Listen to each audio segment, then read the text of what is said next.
Assalamualaikum warahmatullahi wabarakatuh.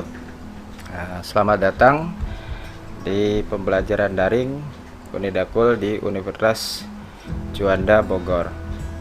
Hari ini saya akan menjelaskan tentang tutorial pembelajaran daring, yaitu bagaimana cara memasukkan soal UTS ke halaman LMS tersebut. Nah, untuk langsung masuk ke halaman LMS, itu terkait dengan bagaimana cara memasukkan soal UTS di halaman LMS. Terlebih dahulu Bapak Ibu dosen harus masuk ke halaman LMS tersebut, yaitu di halaman Unidakul pembelajaran daring. Seperti biasa kita masuk ke unida.ic.id.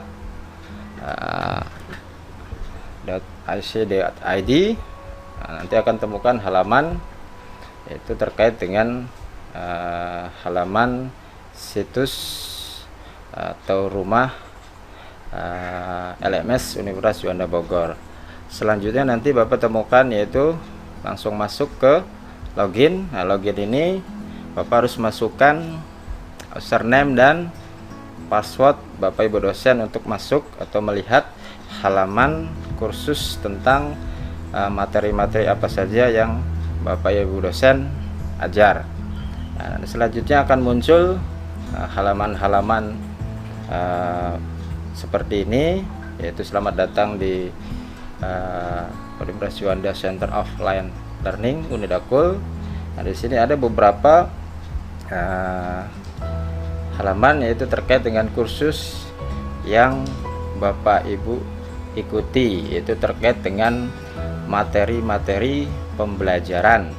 Itu di sini saya ambil contoh mata kuliah saya, yaitu ada beberapa mata kuliah khususnya di Fakultas Keguruan dan Ilmu Pendidikan. Nah, berikut ada beberapa materi-materi, yaitu rekayasa pendidikan kewarganegaraan dan pendidikan anti korupsi. Nah, saya nanti akan lebih fokus ke bagaimana cara memasukkan soal ke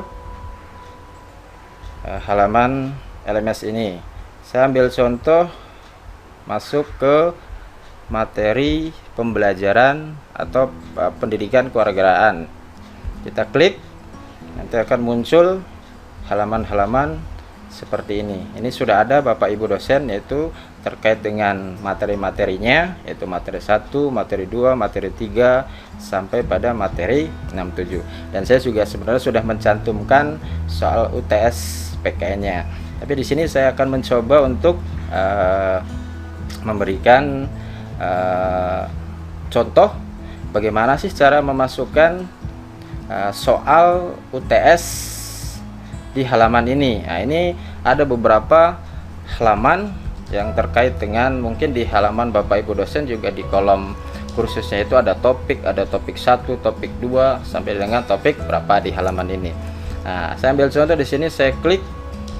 Tapi sebelum mengklik topik yang Bapak Ibu dosen mau isi, yaitu untuk pengisian UTS, Bapak Ibu dosen terlebih dahulu harus mengklik, yaitu mengubah model ubah. Nah, di sini nanti akan terlihat yaitu ubah pengaturan, hidupkan model ubah. Nah, di sini Bapak Ibu dosen perlu mengklik hidupkan model ubah. Nanti akan muncul halaman seperti ini. Tinggal Bapak Ibu dosen nanti muncul halaman yang sebelah kanan ada tambahkan sebuah aktivitas. Nanti Bapak Ibu dosen nanti tinggal mengklik, ada tanda pena, klik di sini. Silahkan bisa dirubah di sini, hapus. Baru Bapak Ibu dosen tulis UTS di sini, tekan enter. Nah, nanti akan muncul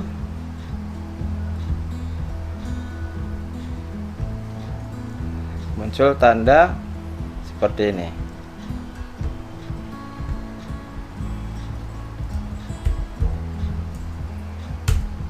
Nah, ini seperti ini, yaitu tanda UTS. Silahkan Bapak Ibu dosen, nanti bisa saja mungkin setelah UTS itu pertemuan keberapa, nanti Bapak Ibu dosen bisa atur di halaman ini, yaitu dengan mengklik model ubah ya. Nanti Bapak Ibu dosen silahkan bisa merubahnya.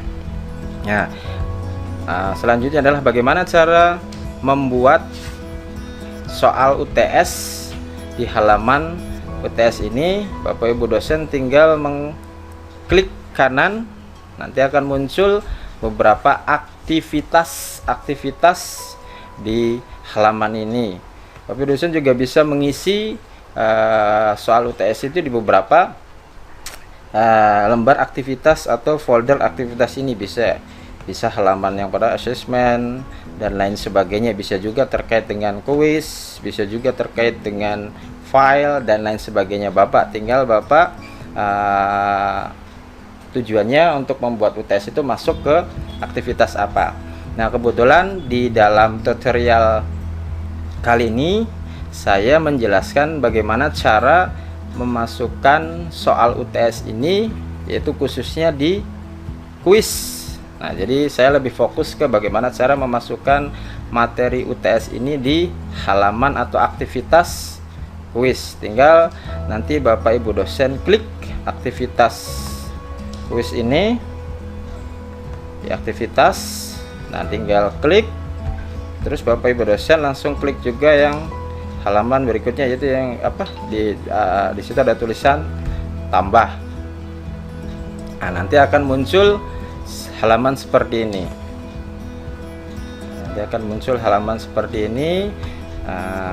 Bapak Ibu dosen yang perlu diingatkan, bila mana nanti ada tanda seperti ini, yaitu tanda merah, wajib Bapak Ibu dosen untuk mengisi di dalam kolom tersebut. Nah, ada juga perkenalan aja juga beberapa folder-folder ya. Oke, kita mulai, yaitu nama. Jangan lupa Bapak Ibu dosen harus menulis nama mata kuliah yang hendak di UTS-kan. Saya contoh masuk ke soal UTS PKN karena saya memang mengajar PKN. Silahkan Bapak Ibu dosen menulis terkait dengan mata kuliah apa yang Bapak Ibu dosen mau di UTS-kan. Silahkan, karena ini terkait dengan mata kuliah saya. Nah, di dalam folder berikutnya, yaitu terkait dengan perkenalan, silahkan Bapak Ibu dosen menulis apapun terkait dengan informasi yang berkaitan dengan UTS tersebut. Apakah penjelasan terhadap mahasiswa terkait dengan UTS. Saya sini ambil contoh, saya tuliskan di sini, yaitu terkait dengan pelaksanaan UTS tersebut. Misalnya saya tulis di sini, yaitu pelaksanaan UTS-nya, yaitu jawab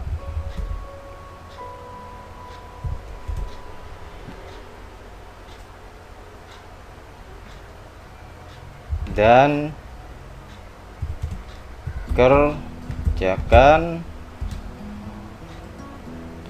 UTS PKN ini, lalu kirim jawaban tersebut ke halaman LMS ini. Nah, silahkan Bapak Ibu dosen boleh tuliskan apa saja terkait dengan folder perkenalan ini, apapun, yaitu tujuannya adalah untuk memberikan penjelasan kepada mahasiswa terkait dengan UTS yang hendak Bapak Ibu dosen mau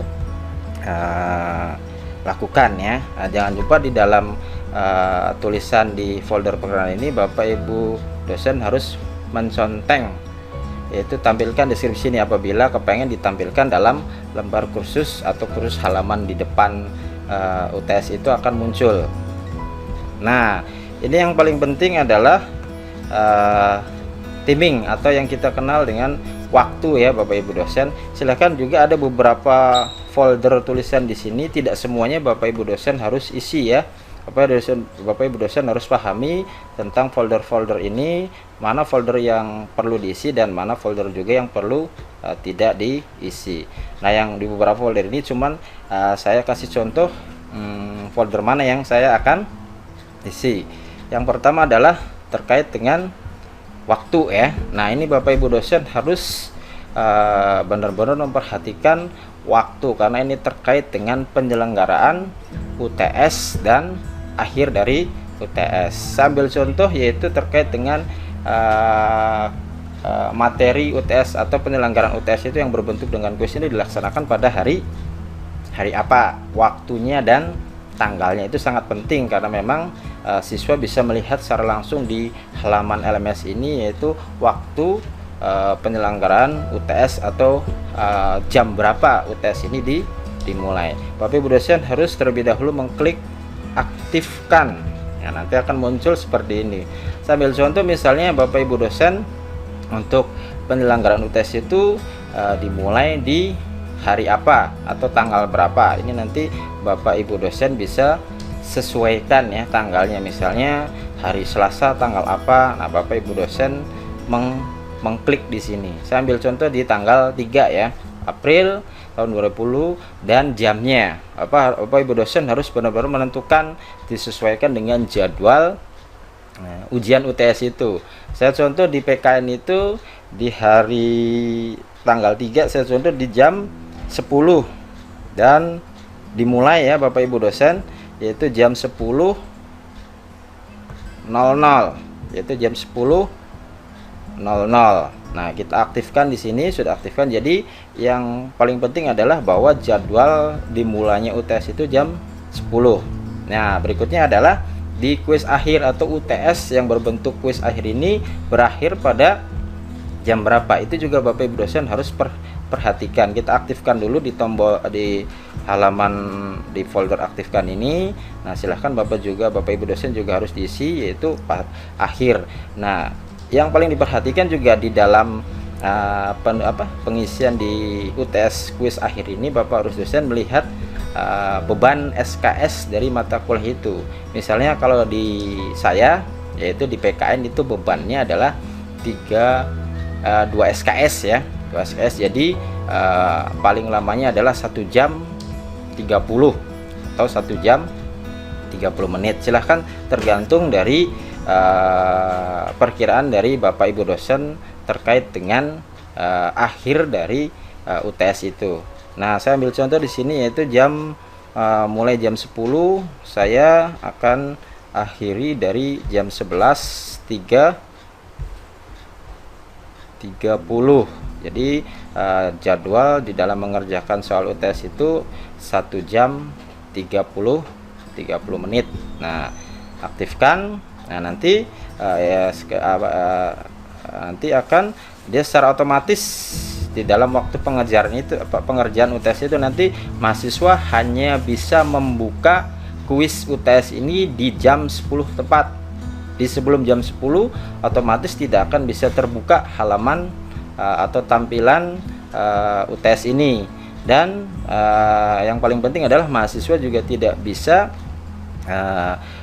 mengerjakan UTS-nya itu lewat dari yang ditentukan oleh Bapak Ibu dosen, misalnya jam 11 contoh yang saya lakukan di jam 11.30. Jadi mahasiswa tidak bisa mengerjakan lewat dari jam 11.30.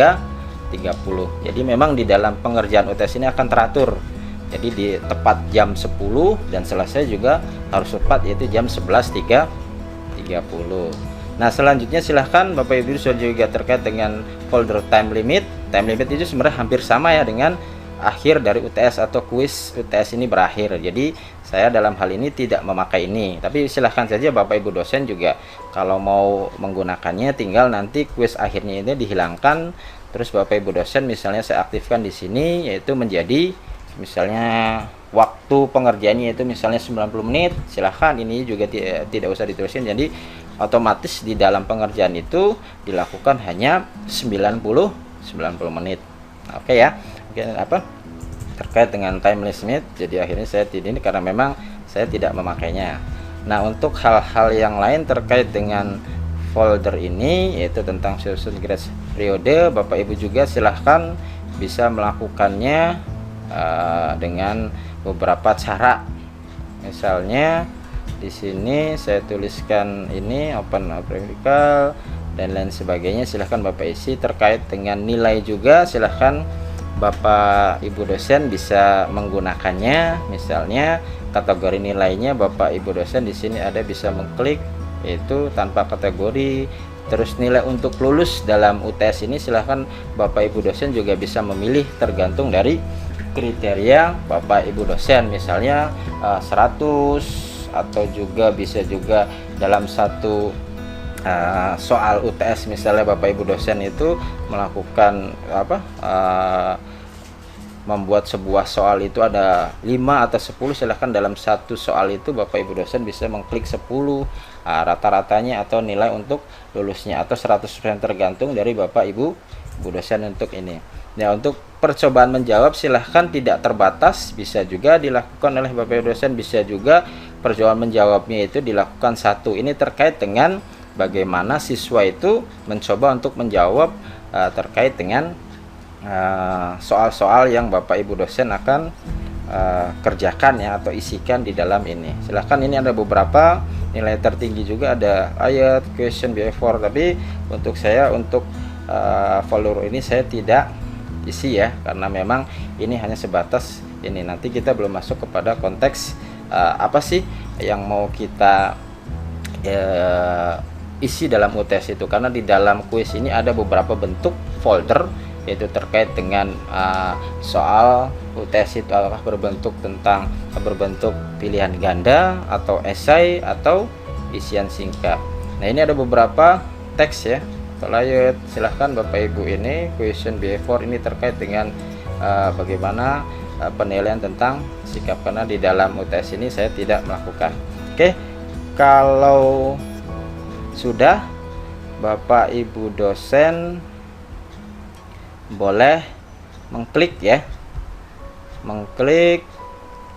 Ini saya ganti dulu, yaitu tanggal 4. Ini juga saya ganti tanggal 4 karena ini hari ini ya, tanggal 3 ya. Jadi silahkan Bapak Ibu dosen mengklik langsung simpan pada apa yang Bapak Ibu dosen sudah lakukan. Nah, ini saya cek kembali. Oke, kalau sudah kita simpan dan kembali ke kursus. Nah, nanti akan muncul seperti gambar berikut Bapak Ibu dosen. Jadi kalau Bapak Ibu dosen sudah mengisi terkait dengan isian UTS itu, nanti akan muncul halaman seperti ini, yaitu tentang folder UTS. Tadi yang di dalam halaman perkenalan itu akan muncul karena memang di dalam deskripsinya kita isi. Oke, selanjutnya adalah bagaimana kita memasukkan materinya. Kita klik folder UTS-nya. Nah, nanti akan muncul halaman seperti ini. Bapak Ibu dosen bisa lihat, yaitu karena saya mengajar di PKN, saya ambil contoh yaitu UTS PKN.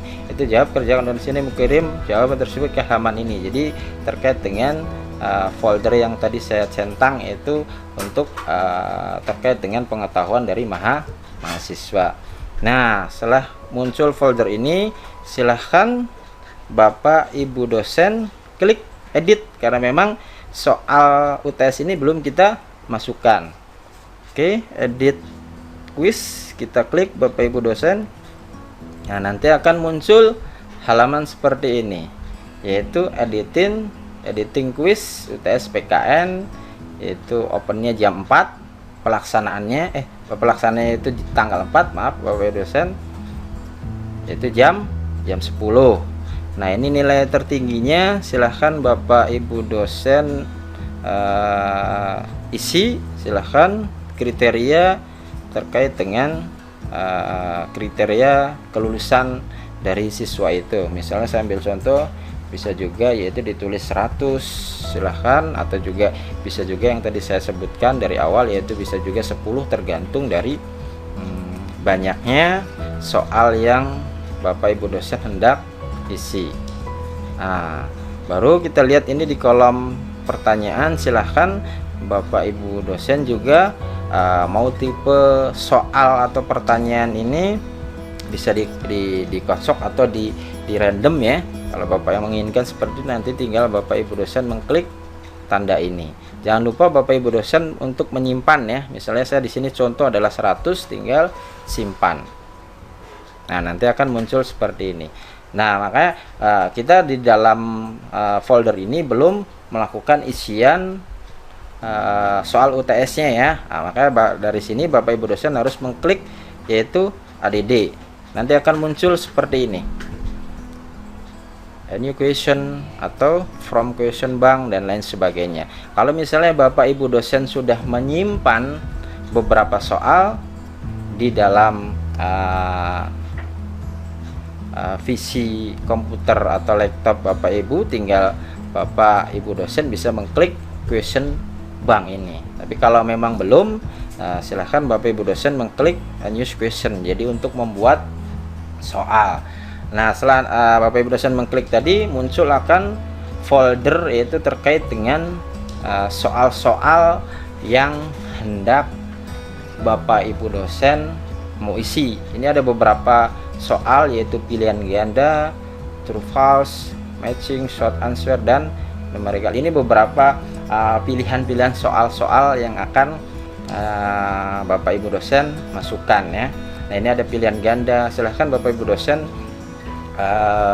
isi terkait dengan materi UTS yang hendak Bapak Ibu dosen isi ya.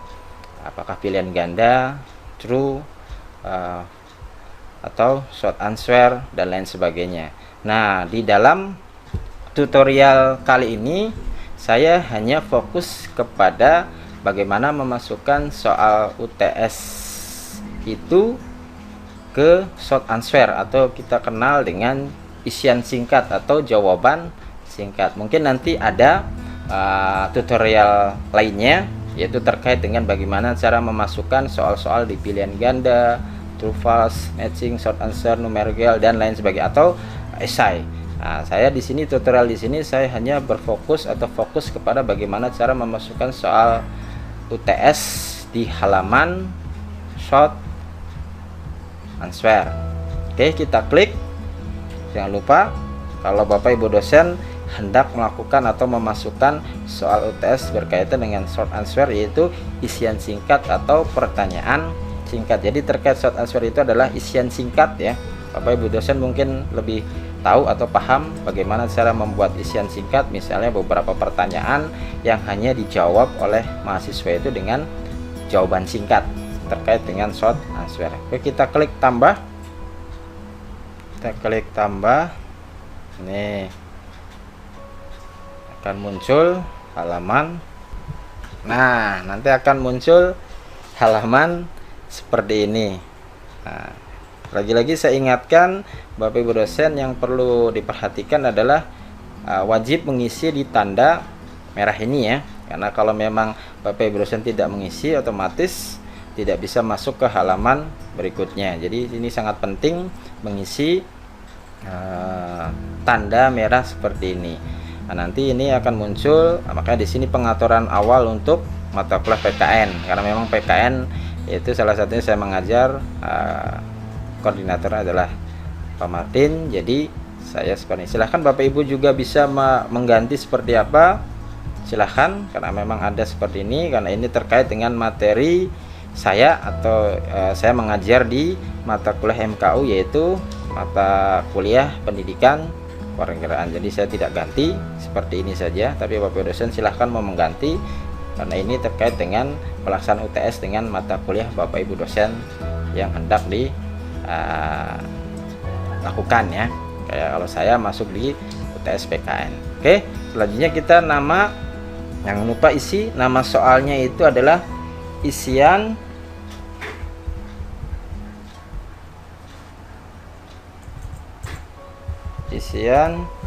singkat, atau bisa juga Bapak Ibu dosen tulis di sini adalah pertanyaan singkat, karena terkait dengan short answer ini terkait dengan bagaimana Bapak Ibu dosen memberikan pertanyaan kepada mahasiswa itu berbentuk soal singkatan. Nah, Nah, dan mahasiswa juga menjawab dengan sangat singkat, bukan uraian ya, bukan analisis, karena memang di folder kuis terkait dengan short answer ini adalah terkait dengan isian singkat. Nah, berikut adalah silahkan Bapak Ibu di folder berikutnya adalah teks soal. Nah, teks soal ini karena memang terkait dengan isian singkat, saya ambil contoh. Mungkin silahkan Bapak Ibu dosen mengisi dengan soal-soal atau gaya soal yang berkaitan dengan pertanyaan singkat. Kalau saya di PKN mungkin saya ambil contoh, ini contoh Bapak Ibu dosen, yaitu apa nama lambang negara Indonesia. Ini contoh perisian singkat atau pertanyaan singkat ya Bapak Ibu dosen. Memang ini soal yang memang sangat-sangat mudah, atau memang soal-soal yang ada di sekolah-sekolah, tapi ini hanya sebatas contoh yang saya berikan terkait dengan short answer, yaitu isian singkat atau pertanyaan singkat terhadap mahasiswa. Jadi ini hanya sebatas contoh Bapak Ibu dosen, silahkan kalau sudah diisi, dan Bapak Ibu dosen juga silahkan bisa mengisi beberapa soal di sini. Misalnya soal 1, soal 2, soal 3. Silahkan Bapak Ibu dosen untuk menulis beberapa pun soalnya.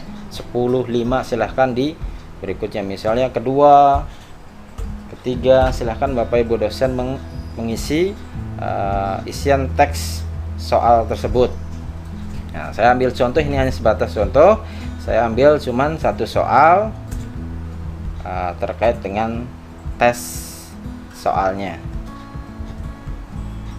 Nah, halaman berikutnya yaitu tanda pengaturan awal, karena memang ini terkait dengan tanda pengaturan awalnya, saya tulis di sini 1. Silahkan Bapak Ibu dosen juga bisa memilih 2, 3, dan yang lagi-lagi saya ingatkan di sini tanda merah ini wajib untuk diisi ya Bapak Ibu dosen. Silahkan, karena ini terkait dengan isi soalnya, karena saya di sini contohnya adalah 1, saya tulis 1, soalnya 1, jadi saya tulis 1. Dan ini juga boleh Bapak Ibu dosen isi, dan tidak diisi juga tidak jadi masalah Bapak Ibu dosen. Silahkan misal umpal balik terhadap mahasiswa. Untuk kali ini saya tidak isi, tapi silahkan Bapak Ibu dosen juga untuk tidak mengisinya, karena memang tidak terlalu berpengaruh ya untuk pengisian ini. Nah, silahkan di jawaban pertama. Nah, misalnya bisa juga Bapak Ibu dosen menulis jawaban dari soal yang pertama, karena memang saya mengisi hanya satu soal ya.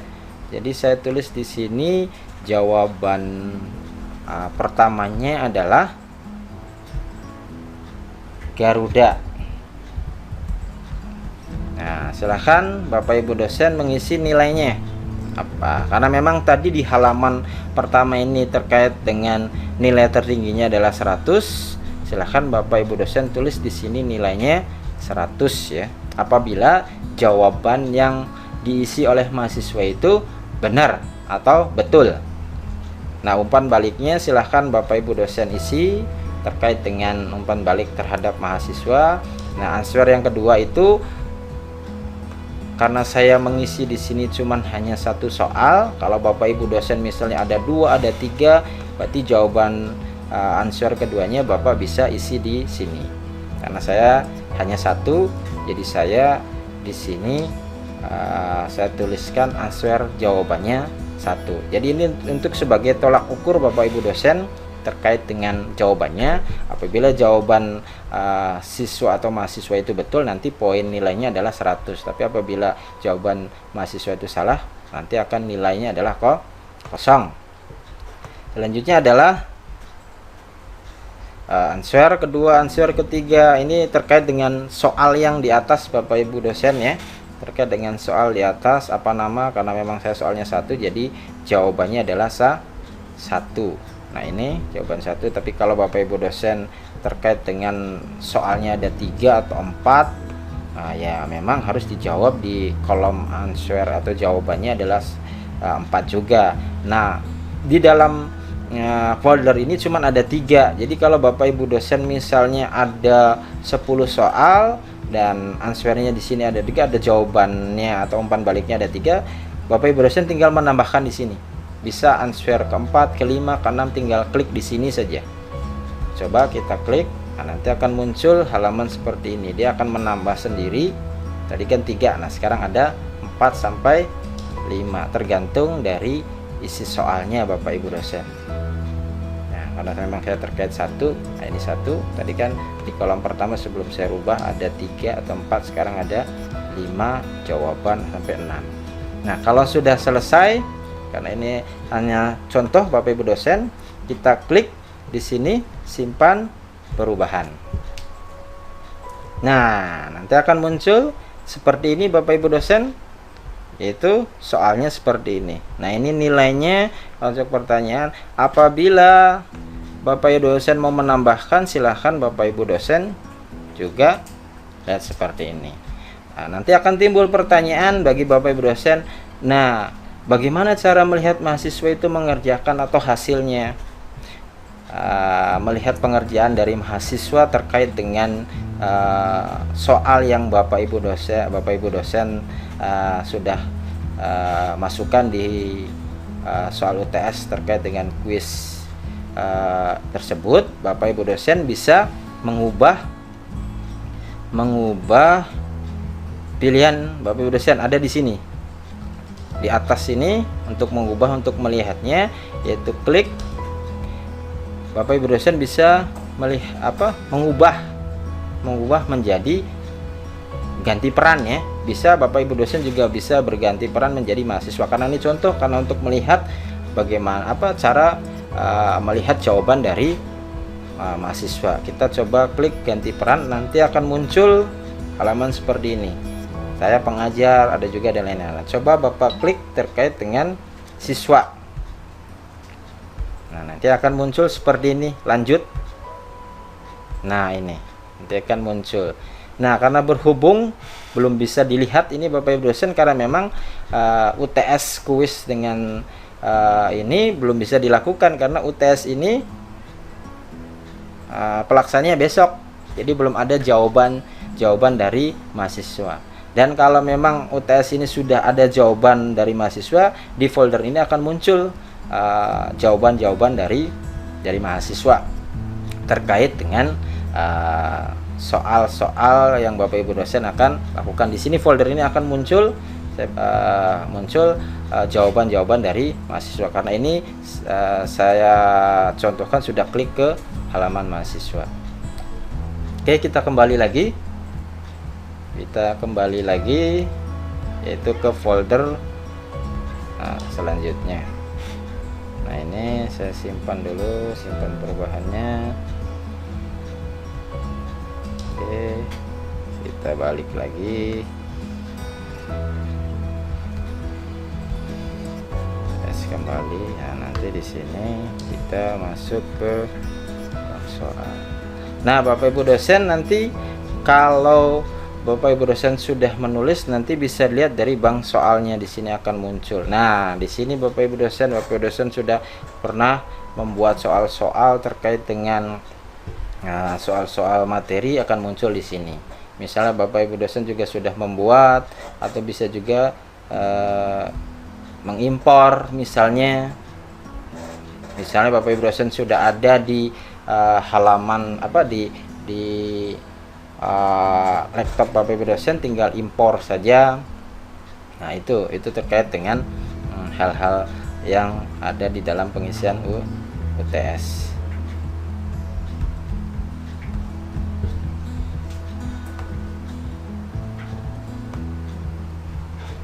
Oke, mungkin itu saja Bapak Ibu dosen terkait dengan bagaimana cara memasukkan soal UTS di halaman LMS ya, yaitu terkait dengan soal UTS kuis.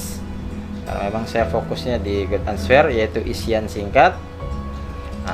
Mudah-mudahan Bapak Ibu dosen memahami dan mudah-mudahan bisa mengisi soal, karena pada dasarnya memang tergantung dari Bapak Ibu dosen mau bagaimana mengisi soal UTS-nya, apa terkait dengan tutorial saya atau tutorial yang lain. Nanti ada beberapa tutorial lain juga dari penggambaran tentang soal-soal UTS. Mungkin itu saja tutorial kali ini. Terima kasih. Semoga bermanfaat. Saya Heri. Assalamualaikum warahmatullahi wabarakatuh.